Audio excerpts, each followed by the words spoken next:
ان الذین قالوا ربنا اللہ ثم استقاموا. اب یہ یہاں سے پتہ چلے گا جی کہ ان شیطانی واروں سے بچنے والے کون لوگ ہیں. بے شک وہ لوگ کہ جنہوں نے کہا کہ ہمارا رب اللہ ہے، ثم استقاموا، پھر اس پہ ڈٹ گئے، جم گئے، پھر کسی قرین کی باتوں میں آ کے اس رستے کو چھوڑا نہیں. وہ رستہ بڑا دشوار ہے. استقامت اللہ کی راہ میں آسان کام نہیں ہے، تکلیف دہ امر ہے. آپ کو انگاروں پہ لیٹنا پڑتا ہے اور سنگلاخ گلیوں میں گھسیٹا جایا جا سکتا ہے، تکلیفیں سہنی پڑیں گی. یہ کانٹوں کی سیج ہے، یہ پھولوں کا بستر نہیں ہے. تو اس کو سمجھ لیجئے کہ اس پر استقامت اور یہ دکھ، تکلیف، مصیبت جنہوں نے جھیلی، ڈٹے رہے، جمے رہے، وہ شیطانوں سے بچے رہے. اور جنہوں نے ہیلے بہانوں سے کوئی بائی پاس کر لیا مشکلات کو، کوئی سائڈ سے ہو کے نکل گئے، کوئی کنارے ہو گئے.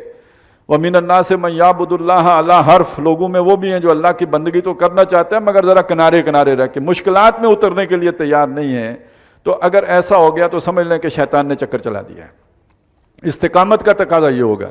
اچھا، اب ان کے پاس شیاطین آتے ہیں؟ نہیں، قرین ان کے پاس بھی آتے ہیں، قرآن ان کے آگے پیچھے بھی ہیں، لیکن وہ شیاطین نہیں ہیں.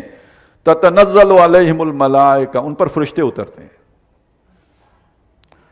اللہ خوف علیہم ولا ہم یحزنون، ان کے دل کو یہ اطمینان دے دیتے ہیں کہ تم، ہو سکتا ہے ہمیں شعور کی سطح پہ نہ محسوس ہو کہ ہمیں وہ فیل نہ کر رہے ہوں کہ فرشتہ ہمارے پاس آیا ہے، لیکن دل کے اندر وہ اطمینان پیدا کر دیں گے کہ نہ تمہارے لیے کوئی خوف ہے نہ تمہارے لیے کوئی حزن ہے، بے فکر ہو گئے. اب آپ دیکھیں اس کی مثال ہم نے قرآن مجید میں دیکھی جادوگروں کی. وہ ایمان لائے، ایمان لانے کے بعد انہوں نے سجدہ کیا سب کے سامنے. فرعون نے کہا میں تمہاری گردنیں مار دوں گا، میں تمہارے پاؤں کاٹ دوں گا، یہ کر دوں گا. انہوں نے کہا کوئی پرواہ ہی نہیں ہے، کوئی خوف نہیں، کوئی حزن نہیں، یک دم ختم. کوئی لمبے چلے نہیں کاٹے، کوئی تسبیحیں نہیں پھیری، کوئی وظیفے نہیں کیے، کوئی کسی بزرگ کی جو ہے نا وہ انہوں نے تصور نہیں کیا، کوئی تصور شیخ نہیں کیا. اس سب سارے چکر کے بغیر سیدھا ایک دم زوال حزن اور زوال خوف، وہ جو اولیاء اللہ کی شان ہے اس پر پہنچ گئے. تو یہ اولیاء کیا ہے؟ اولیاء یہی ہے کہ آپ کے دل سے غیر اللہ کا خوف نکل جائے اور آپ کے دل سے غیر اللہ کی جو ہے وہ آپ کے دل سے غم جو ہے وہ رخصت ہو جائے، رضائے رب پہ راضی ہونا سیکھ جائیں. تو یہی تو وہ مقام ہے. اچھا، یہ جو اولیاء کا ذکر یہاں پہ آیا سورہ بقرہ میں اور جگہوں پہ بھی ہم نے پڑھا، اللہ ولی الذین آمنوا، اللہ ایمان والوں کا ولی ہے. ایمان کی یہ شرط ہے کہ اگر ایمان ہے تو نہی عن المنکر بھی ہوگا.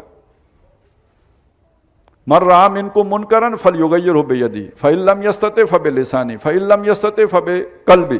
جو کوئی منکر کو دیکھے تو اس پر لازم ہے کہ ہاتھ سے روکے، ہاتھ سے نہیں روک سکتا تو زبان سے روکے، زبان سے روکنے کی استطاعت نہیں ہے تو دل میں کوڑے. وَذَلِكَ أَضْعَفُ الْإِيمَانِ، یہ ایمان کا کمزور درجہ ہے. تو ایمان والوں ہی کا اللہ دوست ہے.